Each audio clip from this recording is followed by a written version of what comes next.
हर झुमका गिरा रे हो, हर झुमका गिरा रे बरेली के बाजार में। झुमका गिरा रे बरेली के बाजार में। बट आजकल झुमका नहीं, कुछ और ही गिर रहा है। क्या गिर रहा है सुनिए। हर नेता गिरा रे हो, हर नेता गिरा रे वोटों के बीच बाजार में। नेता गिरा रे वोटों के बीच बाजार में। जय हिंद दोस्तों, मैं हूं अमित कुमार और आप देख रहे हैं एपीजीएस पॉइंट। एपीजीएस पॉइंट में आपका स्वागत है। आज के इस लेक्चर में हम दल बदल विरोधी कानून के बारे में बात करेंगे और जानेंगे कि दल बदल विरोधी कानून क्या होता है, इसकी जरूरत क्यों पड़ी, और जब ये कानून नहीं आया था तो इससे पहले की स्थिति क्या थी, और जब ये कानून आ गया तो अब की स्थिति क्या है। और ये टॉपिक बड़े ही सुर्खियों में आजकल है, क्योंकि आपको पता होगा कि कुछ दिन पहले ही बंगाल में चुनाव हुआ और उस चुनाव में टीएमसी पार्टी की जीत हुई, ठीक है, और बाकी पार्टियों की हार हुई। तो ऐसा कहा जा रहा है कि बीजेपी के कुछ नेता टीएमसी में आने वाले हैं, तो वो इस दल से यानी कि बीजेपी से टीएमसी में आएंगे तो दल बदलने की प्रक्रिया क्या होगी, उनका प्रोसेस क्या होगा, इन्हीं सब के बारे में आज हम जानेंगे। तो चलिए स्टार्ट करते हैं आज का क्लास। तो देखिए, ये है हमारा संसद, ठीक है, और संसद में दो भाग होता है। कौन सा होता है? लोकसभा और एक राज्यसभा होता है। लोकसभा में सीटों की संख्या होती है 545 और राज्यसभा में सीटों की संख्या होती है 245। सरकार यहां से ही बनती है, लोकसभा से ही सरकारें बनती हैं, और 245 का आप इसमें 50% सीटें लाना होता है, तब जाकर सरकारें बनती है। यानी कि कम से कम आपको 273 सीटें लाना होगा, तब आप बहुमत पाएंगे और उस आपकी सरकार बनेगी लोकसभा में। तो अब देखिए, मान लीजिए किसी की सरकार बन गई है लोकसभा में। अब यहाँ देखिए हम लिखे हैं कि बीजेपी, ठीक है, बीजेपी के पास 300 प्लस सीटें हैं। बीजेपी के पास है ही 300 प्लस सीटें, जो आजकल का सिनेरियो है इसी की बात कर रहे हैं कि बीजेपी के पास 300 प्लस सीटें हैं। और मान लीजिए कि कांग्रेस के पास भी 100 प्लस सीटें हैं और अदर के पास 100 प्लस सीटें हैं। तो अब बताइए कि पहले देखिए क्या होता था, जब ये कानून नहीं आया था तो क्या होता था कि अब यहाँ इसका तो बहुमत हो गया ना, 273 से इसकी संख्या ज्यादा है तो इसको बहुमत हो गया, इसकी सरकार बनेगी। बट पहले क्या होता था कि ये देखिए, कांग्रेस और अदर दोनों आपस में मिल जाएंगे या कुछ भी अपना वो कर लेंगे, और क्या करेंगे कि बीजेपी के कुछ नेताओं को वो पैसा देकर या कुछ भी ऐसा लालच देकर उनको खरीद लेंगे, ठीक है। तो अब ये जो बीजेपी के पास इतना बहुमत होने के बाद भी इसका सरकार नहीं बन पाता था, या हम बीजेपी की नहीं बात कर रहे हैं और भी अन्य पार्टियों की बात कर रहे हैं, हम एग्जाम्पल में इसलिए दे रहे हैं ताकि आजकल का ये सीनरियो ताकि आपको अच्छे से समझ में आए। तो इसके पास 300 प्लस सांसद होने के बाद भी क्या होता है कि इसकी सरकार नहीं बन पाती है। अब भाई नहीं बन पाई, ये खरीद लिया, तो ये तो गड़बड़ हुआ कि नहीं हुआ।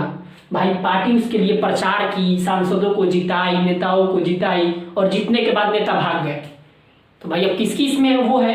तो इसी को देखते हुए संविधान में 52वां संविधान संशोधन किया गया और उसमें दल बदल विरोधी कानून को लाया गया, ठीक है, और ये 1985 में किया गया और इसको 10वीं अनुसूची में जोड़ा गया। और उस टाइम जो पीएम थे हमारे, वो राजीव गांधी थे, ठीक है। ये बहुत सवाल पूछता है कि जब हमारा 52वां संविधान संशोधन हुआ था, दल बदल विरोधी कानून, तो उस टाइम के पीएम कौन थे? तो राजीव गांधी थे। इसको 10वीं अनुसूची में जोड़ा गया और 1985 में इसका संशोधन हुआ। अब देखिए, दल बदल विरोधी कानून में कहा क्या गया था कि इसमें यह कहा गया था कि अगर कोई भी पार्टी चुनाव लड़ना चाहती है तो वो पहले ही डिसाइड करे, वो पार्टी पहले ही फैसला ले कि आप किस पार्टी से चुनाव लड़ना चाहते हैं। अगर आप जिस पार्टी से चुनाव लड़ रहे हैं और उस पार्टी से आप चुनाव जीत गए, तो चुनाव जीतने के बाद अगले 5 वर्षों तक उसी पार्टी में बने रहेंगे, इस दल बदल विरोधी कानून में कहा गया। और अगर नहीं बने रहेंगे तो उसके लिए क्या क्या प्रावधान है यहाँ दिया गया है, ठीक है। हम समझाएंगे एकदम बारीकी तौर पर, एकदम समझाएंगे, एकदम मस्ती में समझाएंगे और एकदम एंजॉय करेंगे इस क्लास को। तो देखिए, इसमें ये कहा गया। और ये जो नियम है ये केवल जीते हुए ही नेताओं पर लागू होता है। अब भाई हारे हुए नेताओं को कौन पूछता है, वो तो फिर से अपने घर पर आ जाते हैं, फिर से चुनाव की तैयारी में या अपनी काबिलियत बनाने में लग जाते हैं। तो ये केवल जीते हुए नेताओं पर लागू होगा। अब भाई अब यहाँ देखिए हम 2 कॉलम बनाए हैं कि किस पर लागू होगा और किस पर लागू नहीं होगा।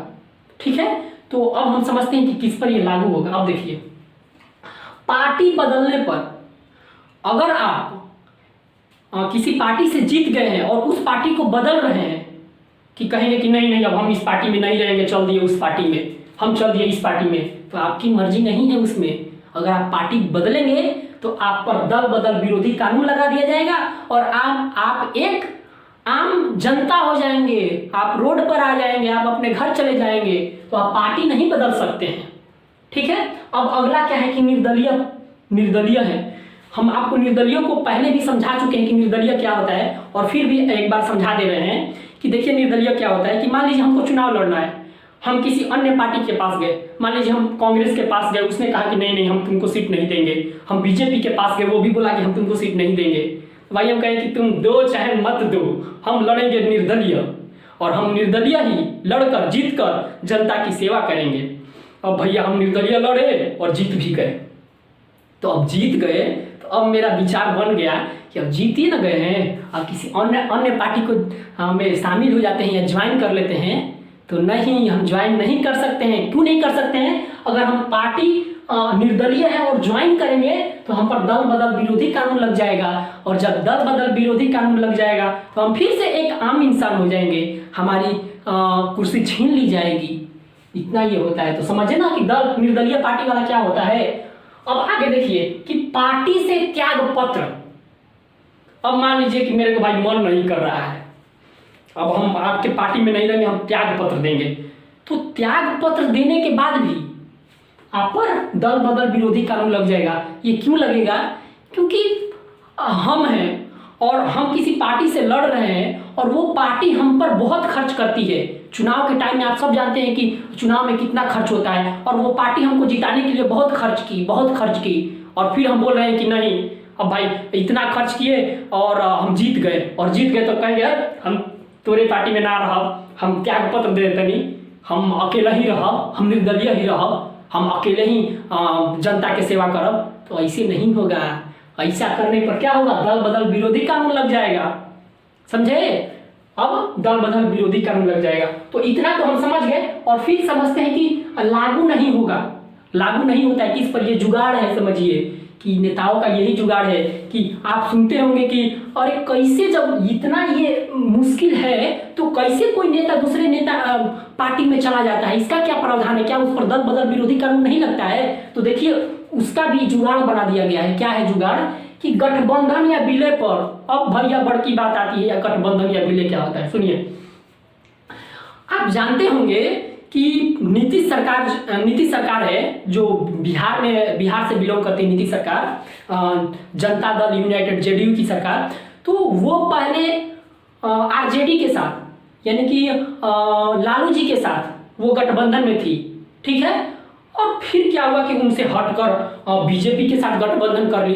तो भाई ये क्या हुआ कि आप गठबंधन उसके साथ करेंगे या इसके साथ करेंगे तो क्या आप पर दल बदल विरोधी कानून नहीं लगेगा? इसमें नहीं लगेगा। क्यों नहीं लगेगा? कि अगर पूरी की पूरी पार्टी ही किसी पार्टी के साथ मिलकर जनता की सेवा करना चाहती है, जनता की भलाई करना चाहती है, जनता का काम करना चाहती है, तब आप पर दल बदल विरोधी कानून नहीं लगेगा। अगर आप पार्टी से त्याग पत्र दे देते हैं या पार्टी बदलने पर ही दल बदल विरोधी कानून लगेगा, इस तरह दल बदल विरोधी कानून नहीं लगेगा। तो आप समझ गए ना कि गठबंधन या विलय पर दल बदल विरोधी कानून नहीं लगता है। तो यही में माजरा होता है। अब आगे हम समझते हैं कि पार्टी ही उम्मीदवार को बाहर निकाल दे।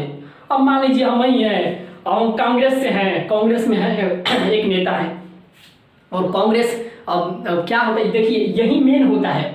अब क्या होता है कि अब बीजेपी वाले बोल रहे हैं कि देख तू कांग्रेस में है ना, और तू अगर त्यागपत्र दे देगा तो तू सीधे दल बदल, तेरे को विरोधी कानून लग जाएगा तेरे ऊपर, और तू एक आम इंसान हो जाएगा, तेरी सीट नहीं बच पाएगी। तो एक काम कर, तू बीजेपी में है ना, तो एक काम कर कि तू बीजेपी में रह कर, सॉरी कांग्रेस में ही रह कर, ठीक है। ये बीजेपी वाले बोल रहे हैं कि कांग्रेस में ही रह कर क्या करो कि कांग्रेस की ही बुराई करो, उसको गरियाओ कि कांग्रेस ऐसी है, कांग्रेस वैसी है, कांग्रेस वैसी है, कांग्रेस पार्टी ठीक नहीं है।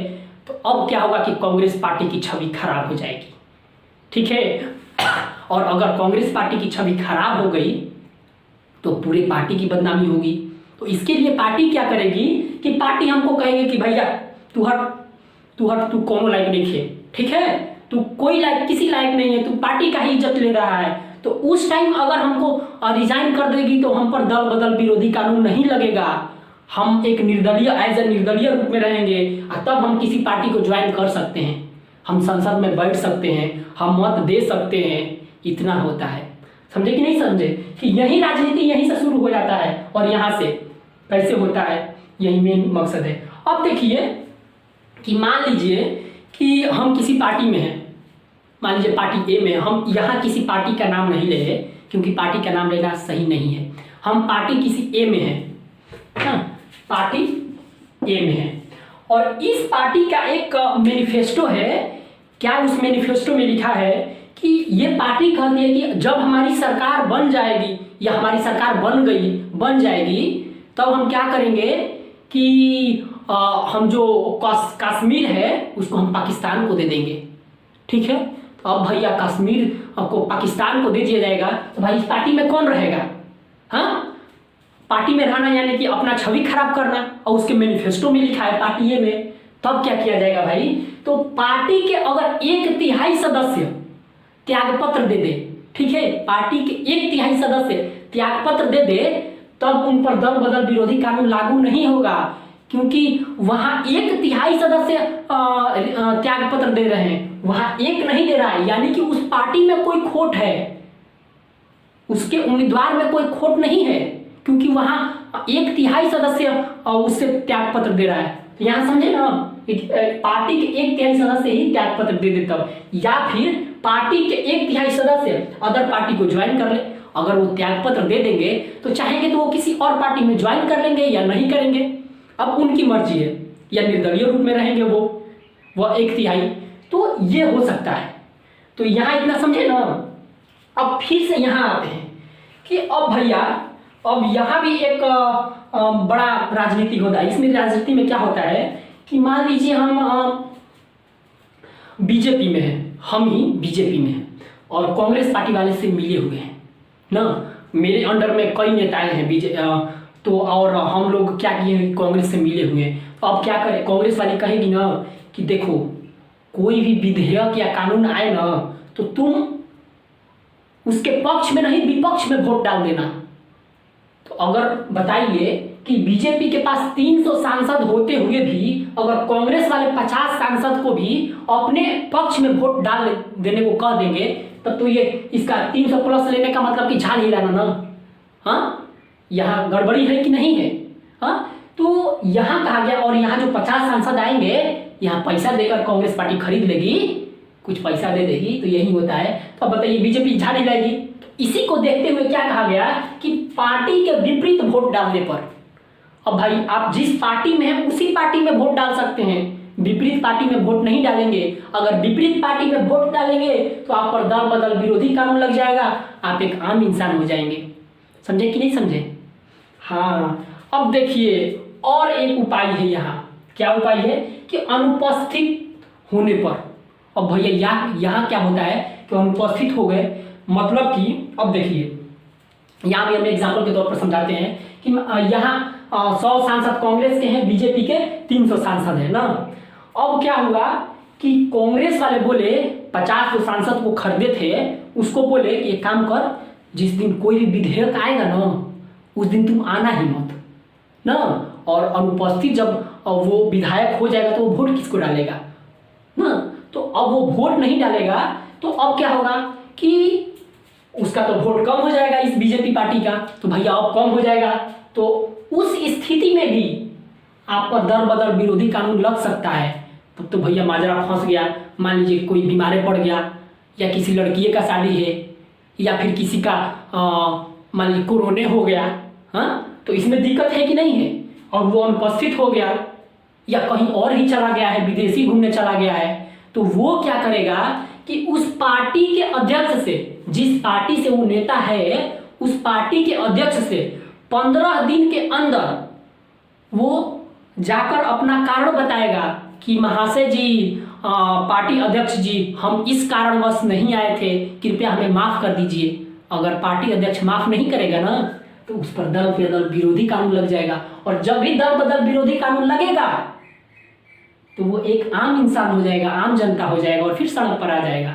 ठीक है। और मान लीजिए कि बड़ा मोदी जी घूमते हैं, विदेश घूमते हैं ना, बहुत घूमते हैं, इधर उधर घूमते रहते हैं, तो कोई कानून आया या कोई विधेयक आया और उस टाइम वो नहीं है, हाँ, तो अब क्या होगा भाई, तब तो उनको दल बदल विरोधी कानून लगा दिया जाएगा ना? नहीं, वो आएंगे बाद में कहेंगे कि महोदय, मैं भारत का प्रधानमंत्री श्री नरेंद्र मोदी आपसे क्षमा मांगता हूं कि हम उस विधेयक में उपस्थित नहीं थे, हम इस कारणवश यहाँ गए थे, तो हमें क्षमा कर दीजिए।